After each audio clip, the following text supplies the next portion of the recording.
Hey guys, welcome back to App Mentor. Today, let me show you how you can add Sapphire plugin in After Effects. First, go to the Boris FX suite on your browser. Just simply search for borisfx.com. From here, scroll down to the bottom. On the product section, click on Boris FX suite, and you will be taken to the top again. But this time, let's click on Download a trial over here.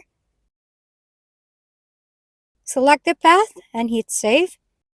After downloading, go to the file location and start extract the file. Right here, just click the installer to install and wait for it to download to your device.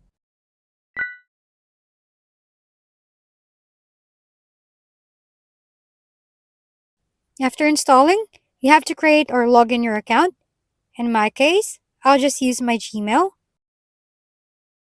Once logged in, click on I'd like to explore Boris FX free trials, or if you have an activation key, you can click on the second one.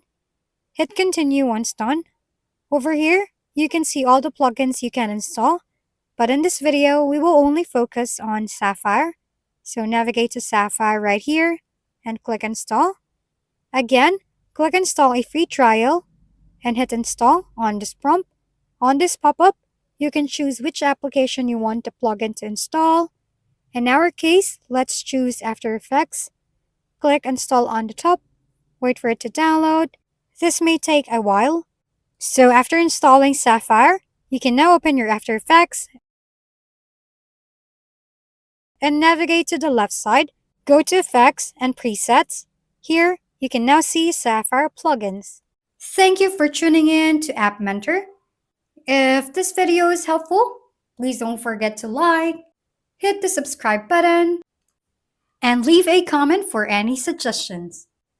See you on the next video!